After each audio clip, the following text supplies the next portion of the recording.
Momentum was added last year to the syllabus. You won't find them in the past papers. आपकी book में कुछ papers compile हुए हुए, पास papers compile हुए हुए, वो दूसरे बोर्ड्स के हैं, OCR और EdExcel वगैरह में आता रहा है पहले भी momentum. So those questions are from there, and you can probably find similar. You will probably find similar question in 2020 के पास पेपर्स, क्योंकि इस साल जो पास पेपर रिलीज हुए थे उसमें ये टॉपिक आया हुआ है. सही है. और मैंने आपको पहले भी क्वेश्चन दिखाए थे कि पहले वो पुराने वाले जो क्वेश्चन है वो जहाँ कोलिजन होती थी वहां पे क्वेश्चन खत्म हो जाता था. ये कोलिजन की बात की स्टोरी होती है जनरली. सही है. मैं रीड कर रहा हूँ यहाँ से जो लिखा हुआ है. सही है. I am pretty sure those of you who do physics probably know more about momentum than I do, since I've never done physics. You get that we know that the force is needed to change the velocity of an object. The force required to change the object's velocity is dependent on the mass of that object. The precise relationship between force, mass, and velocity can be established by combining Newton's second law with one of the equations for motion for constant acceleration. Using Newton's second law and the equation v equals to u plus at, उसने एक equation बना ली है. सही है. और उसको वो कह रहा है कि जी ये जो है वो उसने कहा the right hand side of the equation above is mv minus mvu, which is the change in the value of mass into velocity. The product of the mass and the velocity of a body is called its momentum. तो momentum का formula क्या होता है? mass into velocity. क्या हुआ? तुम अगर उस चेयर पे आ जाओगे तो तुम्हें ज्यादा बेहतर नजर आएगा बराबर वाली पे.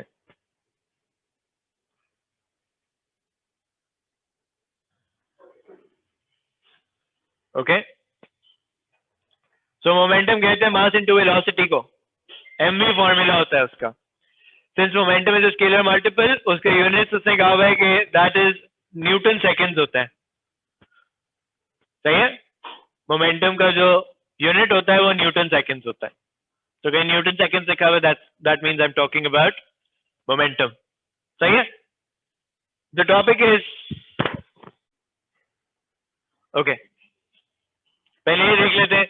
A particle of mass 4 kg has an initial velocity of 5. Find the momentum. सही है. mv, so 4 into 5, 20. The magnitude of the change in momentum if the velocity of the particle is increased to 12. So change in momentum निकालना है तो मैं कर दूंगा mv minus mu. So 4 into 12 minus 4 into 5. 28. सही है.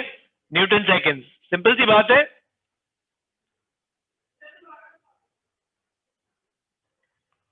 मैंने कहा उसका फॉर्मूला मोमेंटम का फॉर्मूला m into v होता है.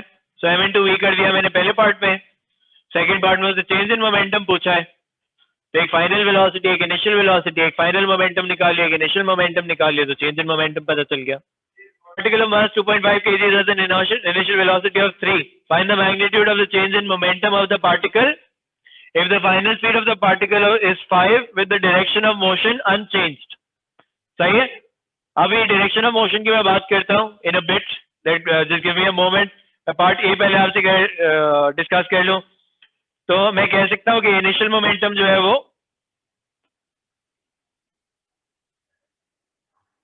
कितना है? 2.5 into 3 which is 7.5. Okay. Final momentum कितना है?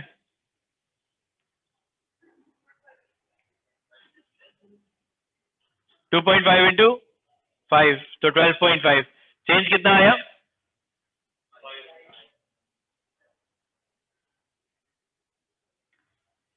सही. Okay.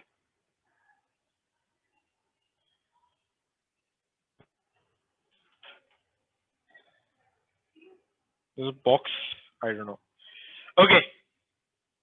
Now, since we are multiplying mass by velocity, हमें पता है जब हमने VT ग्राफ भी पढ़े थे, याद है VT ग्राफ नीचे भी जाता है. So velocity can be negative as well. What does negative velocity mean? Direction change हो गई है. पहले अगर आगे जा रहा था तो बाद में पीछे जा रहा है. सही है. या वापस आ रहा है. Whatever you want to remember it as. तो मैंने कहा कि अब जब मैं मोमेंटम कैलकुलेट करूंगा तो इस तरह मोमेंटम को भी मुझे एडजस्ट करना चाहिए, because it's simply mass into velocity. Momentum is also a vector quantity basically. Momentum भी पॉजिटिव हो सकता है और नेगेटिव हो सकता है। पॉजिटिव है अगर सेम डायरेक्शन में जा रहे हैं, और नेगेटिव हो जाएगा जब ऑपोजिट डायरेक्शन में आना शुरू कर देंगे। सही है, ओके। और ये बड़ी इंपॉर्टेंट बात है क्योंकि अब आगे जाके जब कोलिजन हुआ करेगा, कभी कभार पार्टिकल्स होगा रिवर्स आना शुरू कर देगा, टकरा के वापस आ जाता है ना। So we'll talk about that, कभी कभार आगे चला जाएगा। So we'll talk about that too. Okay, the final speed of the particle is 5 with the direction of motion reversed. तो मैंने कहा इनिशियल मोमेंटम तो सेम ही है,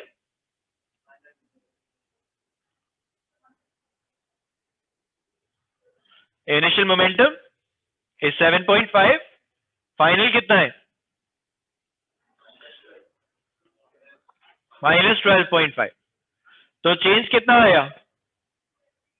मैं कहूंगा फाइनल -12.5 आ गया, इनिशियल 7.5 था तो -20, यानी मोमेंटम जो है वो डिक्रीज हो गया है बाय 20 न्यूटन सेकेंड्स।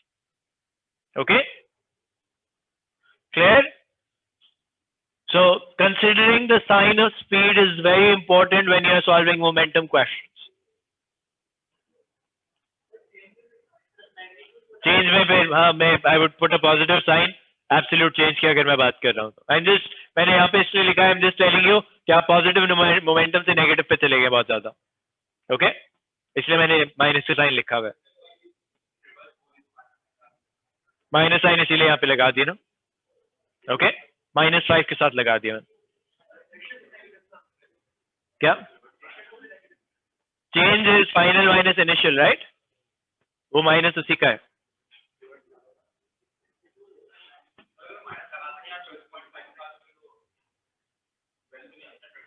ट्वेंटी नहीं आती, फिर वो ऐड करना पड़ता फिर मुझे, वो फिर मैं मेंटली कर रहा हूँ।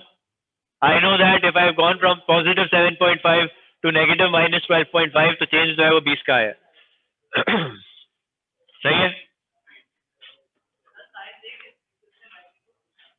हाँ चेंज अगर इसने मैग्नीट्यूड पूछा हुआ है तो तुम साइन इसका पॉजिटिव कर दो खुद से। मैंने भी सिर्फ एक्सप्लेन करने के लिए कि भाई पॉजिटिव से नेगेटिव में चला गया हूँ मैं। ओके, अच्छा, the important part is collisions. I don't think you are ever going to get a question on momentum without collisions. Collisions में क्या होता है, वो कहते हैं when two bodies are in contact according to Newton's third law, they exert equal and opposite forces on each other. Whether the bodies are in contact for a long or a short time, the time that each is in contact with the other is the same. Hence, if no external forces act on the bodies, the change in momentum of each must be equal and opposite. सही है कि जितना एक का momentum increase होगा उतना ही दूसरे का डिक्रीज हो रहा होगा। सही है, जो ज्यादा इंपॉर्टेंट बात है वो ये है कि जब बॉडीज कोलाइड करेंगी तो total momentum before impact, total momentum का मतलब क्या है कि momentum of A plus momentum of B, दो पार्टिकल्स ए और बी कोलाइड कर रहे हैं, so momentum of A plus momentum of B at the initial is equals to momentum of A plus momentum of B final, के दोनों के initial should be equal to दोनों के final. That's the equation that you need to remember. Total momentum before impact, total का मतलब ए और B को plus कर दिया, टोटल मोमेंटम आफ्टर इंपैक्ट यानी ए और बी को दोबारा से प्लस कर दिया विद देयर फाइनल वैल्यूज। यहाँ पे आपको साइंस वगैरह सब अकोमोडेट करनी पड़ेगी खुद से। Make sense? ये प्रिंसिपल होता है मोमेंटम का when you are colliding particles. Okay, the result is known as the principle of conservation of linear momentum. आप लिनियर मोमेंटम ही पढ़ रहे होंगे which means momentum in a straight line. सही है, आप जो है वो दो डायरेक्शन में एक साथ नहीं मूव कर रहे। ओके ओके, सवाल देखते हैं। Mass 2 kg travels at a speed of 5. It collides with a stationary particle of mass 8.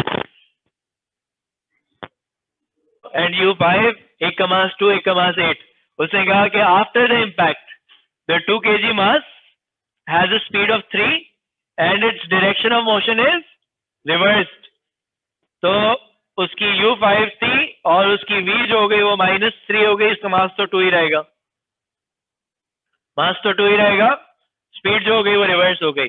जो 8 kgs वाला था वो स्टेशनरी था, और वो पूछ रहा है find the speed of the 8 kg mass after the impact. कभी कभार वो स्पीड भी पूछेगा और डायरेक्शन भी पूछेगा। सही है, अभी चेक करते हैं हम। हमें क्या पता है, टोटल मोमेंटम बिफोर इम्पैक्ट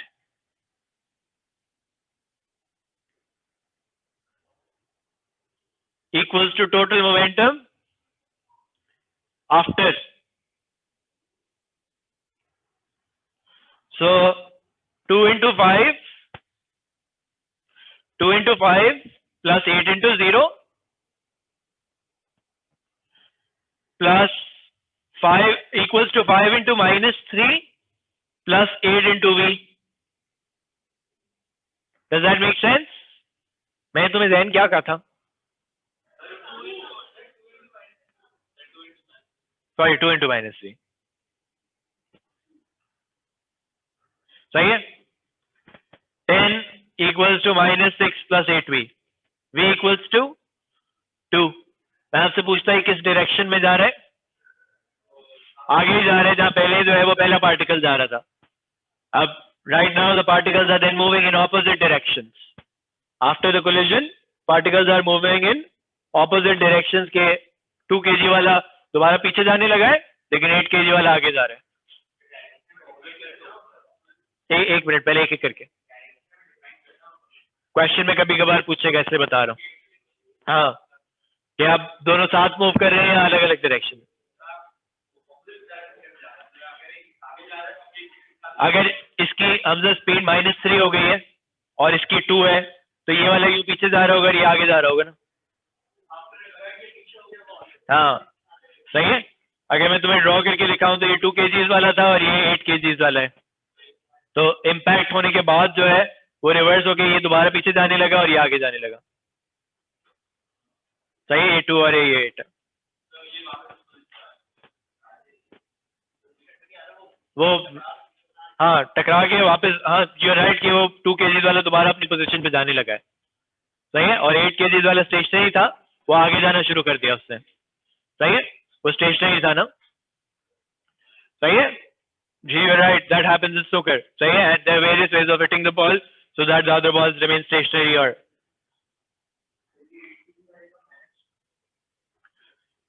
8 की जगह -2 कैसे आएगी? ये तो सॉल्व हुई है ना इक्वेशन। इक्वेशन सॉल्व हुई है ना, इक्वेशन सॉल्व होने से 2 आया।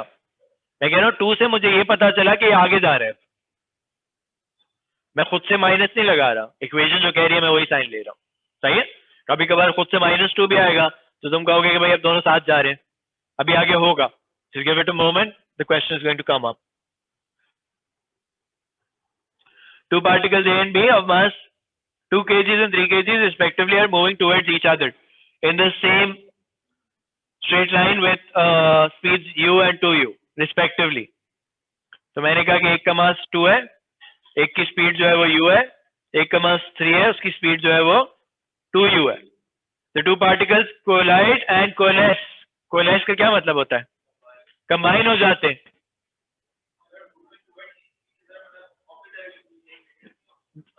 अच्छा सॉरी, हाँ, moving towards each other. I am sorry, I didn't see that. Are moving towards each other, तो एक की वेलोसिटी जो होगी वो -2 ही होगी और दूसरे की u होगी। Okay, they are coming towards each other. ये आप बना लिया करिए, and I think I should make it in every question. This is moving like that and this is moving like that. एक राइट पे जा रहे, एक लेफ्ट पे जा रहे, एक का u है और एक का जो है वो -2u है। सही है, कोलेस का मतलब क्या होता है कि कंबाइन हो गए।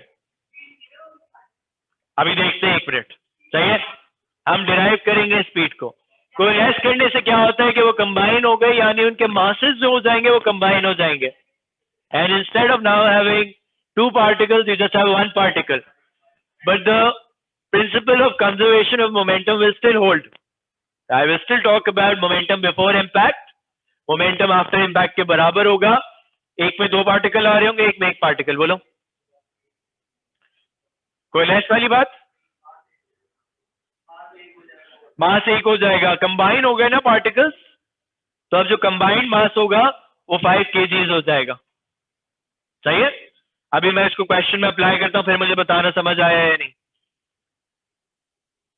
they continue to move in the initial direction of B, यानी ये इनकी velocity जो है वो negative ही आ रही होगी, तो इनकी final velocity at a speed of 4, combined particle जो है वो B की direction में जा रहा होगा, सही है? वो कह रहे हैं they continue to move in the initial direction of B before the impact, so B was moving to the left, therefore the combined particle is also moving to the left. यहां तक बात सबको क्लियर है? Data सारा accumulate हो गया, पूछा क्या है? कैलकुलेट U, तो मैं अपना क्या लगाऊंगा? प्रिंसिपल लगाऊंगा, momentum before impact, momentum after.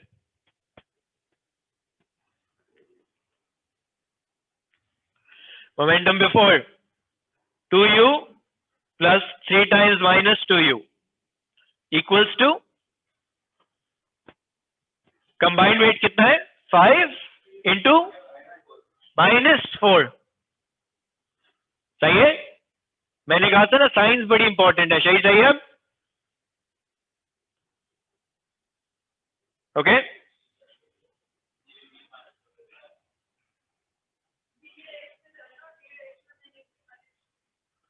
उससे कहा हुआ है कि they continue to move in the initial direction of B, तो बी पहले हमने ये डिसाइड कर लिया था कि ये दोनों एक दूसरे के करीब मूव कर रहे हैं, तो इस तरफ आ रहे हैं, तो मैंने कहा कि भाई कंबाइंड वाली की भी डायरेक्शन इस तरफ ही होगी. ओके, मैं डायग्राम बना लूं तो थोड़ा सा ज्यादा क्लियर हो जाता है क्या? हाँ, मोमेंटम इतना एक ही फॉर्मूला बार बार लगेगा. अभी इंक्लाइन प्लेन पे आऊंगा, इंक्लाइन आएगा भी, सही है? सॉल्व करो जरा.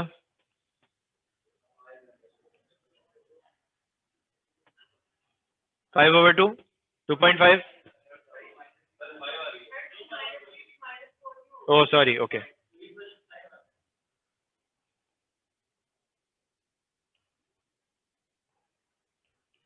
सही, क्या हुआ बोलो? तो तुम्हें ये समझ आ रहा है कि B की इनिशियल वेलोसिटी जो है वो -2u है, तो अगर इस डायरेक्शन में वेलोसिटीज नेगेटिव है, सिर्फ इस डायरेक्शन में पॉजिटिव है, कंबाइंड पार्टिकल जो है वो इस डायरेक्शन में जा रहे हैं, तो उसकी वेलोसिटी नेगेटिव ही होनी चाहिए. 4 इसने दिया हुआ सवाल, सही. इस वेलोसिटी, इस डायरेक्शन में वेलोसिटीज नेगेटिव है, इस डायरेक्शन में वेलोसिटीज पॉजिटिव है. हाँ, तुम उल्टा कर लो, it's going to then make sense too. सही. मेरा बाय डिफॉल्ट ये होता है कि मैं राइट साइड को पॉजिटिव, राइट पे जाने वाले को पॉजिटिव लेता हूँ, लेफ्ट पे आने वाले को नेगेटिव लेता हूँ, सही. That is what my brain works like. Okay, if your brain works differently then that's fine too. कौन गया भाई? कोई चला गया? हाँ, वो सो गया. पहले भी सो रहा था, अभी भी सो रहा है.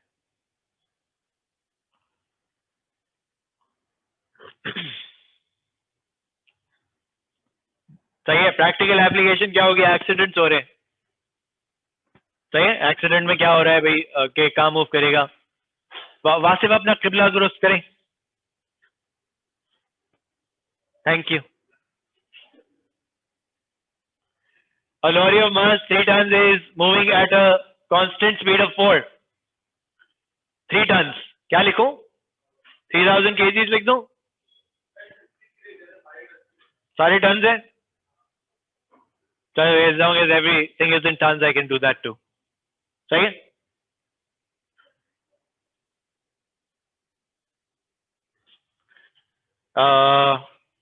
वो वैसे that will solve the problem, but it's technically wrong because वो जो होगा when I'm talking about Newton seconds, तो वो it won't be Newtons then, सही है? So I should rather not meddle with physics here and write it as 3000 kgs. Okay, वो technicality है, it won't impact your answer, but it's certainly going to affect the principles. Okay, speed of 4, 5000, speed of 2 in the same direction. अब क्या हो रही है? दोनों same direction में, ये भी आगे जा रही है, ये भी आगे जा रही है, इसलिए दोनों की स्पीड जो है वो पॉजिटिव ही आई है अभी। The speed of the 5 ton truck is increase to 5, कि भाई इसको पुश लगा तो उसकी स्पीड बढ़ गई। Show that the speed of the 3 ton lorry is 1 metre, ये शो करना है आफ्टर द कोलिजन, तो इसको v का अननोन रखते हैं, and find its direction of motion. सही है कि अब ये 3 टन वाली लॉरी को क्या होगा कि ये पीछे जाएगी आगे जाएगी। तो मैंने कहा momentum before equals to after 3000 into 4 plus 5000,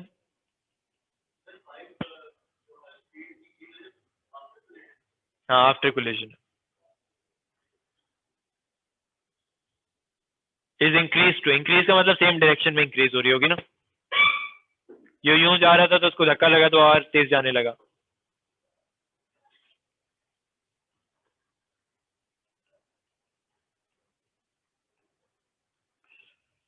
बारह, 10, 22, 22 माइनस 25,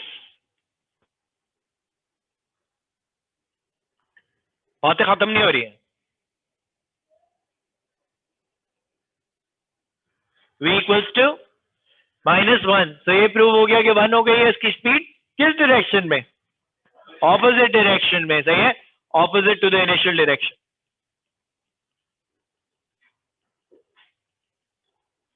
तो ये लिखना जरूरी है कि भाई 3 टन लॉरी जो है वो when it collides it sort of bounces back. Why did it bounce back? Because its weight was less. सही है, उसका वेट कम था ना, वो बहुत स्ट्रॉन्ग चीज से जाके टकराई है। मुझे पॉजिटिव शो नहीं करनी, देखो स्पीड शो करनी है, वेलोसिटी मैंने निकाली हुई है। तुम कहोगे speed of 1 opposite to the, मैंने v शो किया हुआ।